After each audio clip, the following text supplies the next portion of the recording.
Page 175. This is number 3 at the top of the page, Kum-Ba-Yah. Again, we're just going through the reading part. If you can sight read this, that's great. Sight read it. Keep in mind they want pedal. So now you're adding the pedal to it also on top of everything else. However, for this lesson, I'm just going to go through the process I use for learning a piece of music. I look it over. It's 3 lines long. Treble bass clef, 2 sharps in the key signature. We're in the key of D major, so make sure you can do the scale for D major and go ahead and do the scale for B minor also, because it has 2 sharps. And you can do the arpeggios too, 2 octaves up and down would hurt. At least 1 octave, but 2 octaves would be better. It's all in the videos.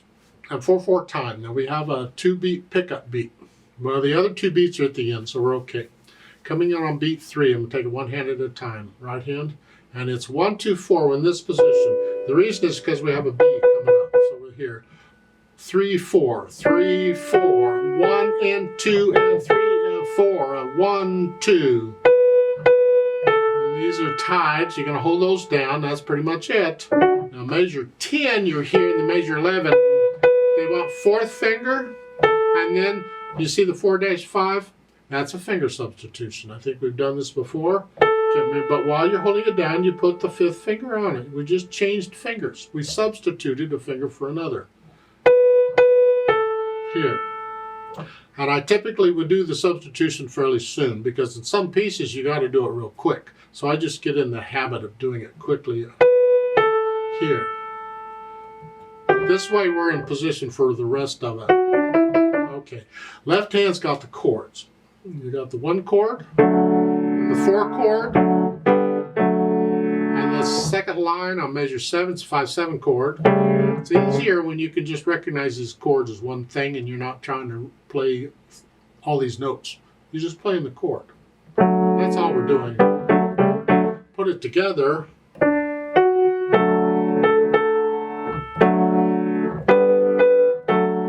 3, 4, 1, 2. Now here in measure 5, they do have 5th finger here. We're going to come back down. 3, 4, 1, 2. Then you got to go back 4th finger here. So I put the hands together. I'm going fast. You take it at whatever speed. Then go back over it carefully and get rid of the hesitations. Now these long notes are going to last forever. So I'll leave that up to you for now. Just make sure there's no hesitations. As far as the articulation goes, that's connected. Lift up, lift up, lift up. Now some people would not separate those. They would treat like a full measure, like at the beginning, a full phrase. That would all be one phrase, and then lift up. They would treat it that kind of depends on if you're singing it, how slow you're going, and whether you need a breath or not. But I'll leave the interpretation on the phrasing up to you and your teacher on what you're doing there. Whether you're going to lift up each of these curved lines as a phrase, you lift up, or whether you combine each, it's like each pair of curved lines together to make one long phrase. In which case these curved lines then would be slurs. I don't know. The dynamics, MF, and that's the melody. These chords need to be soft.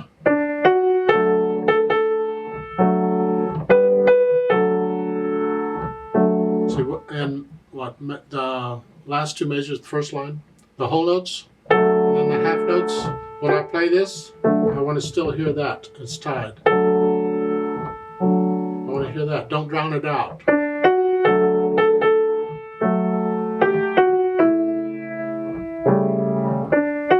This is a gentle piece. I'm not playing it gently because I don't want this video to last forever. So I'll do gentle later. Right now we're just doing it. And then the speed. Okay, now we got to do it gently. Andante is like a stroll. A casual, you're just kind of walking along, not heading anywhere. You're just kind of going.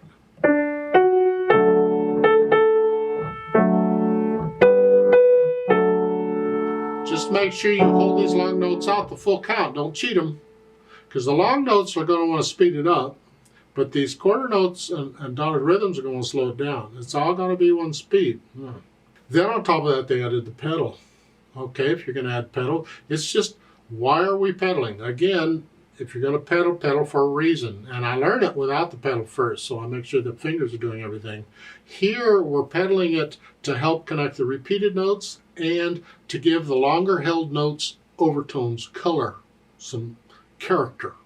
Now, a lot of times in piano, that's what we will pedal the longer held notes to give them the overtones of flavor.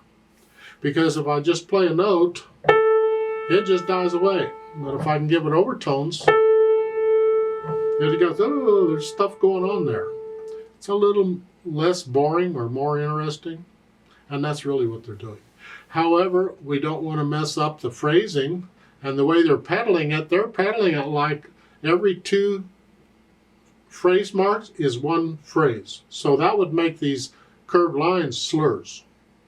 So it's like the first line is all 1 phrase up to the last 2 quarter notes. And then you lift the pedal up with the hands so you get a little silence to go to the next phrase. So at the beginning, I'll push the pedal down right after I play the notes. I'm going to change the pedal after I play the notes. Now I'm going to lift up the pedal at the end of the phrase so I hear silence.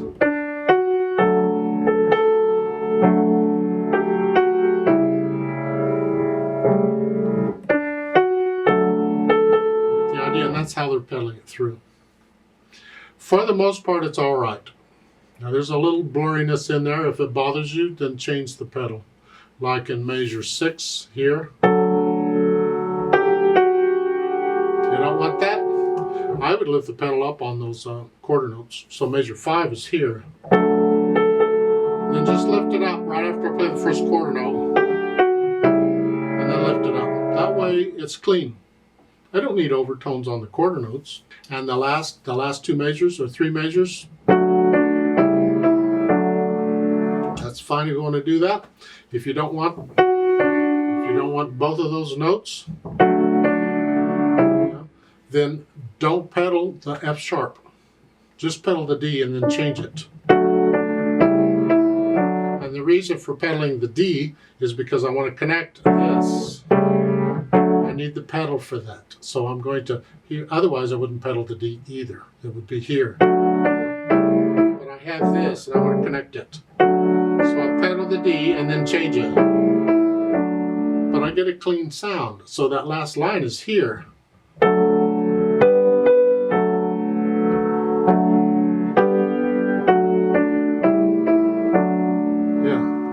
And then everything's tight at the end. You hold it down for 6 counts and then let everything up together.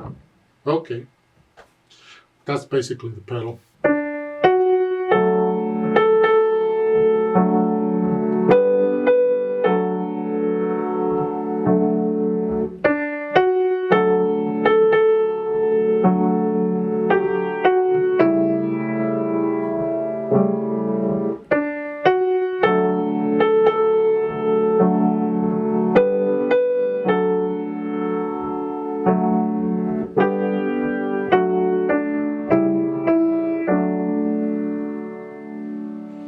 You have to listen carefully to the pedal and the effect it has, and if you don't like it, fix it, change it.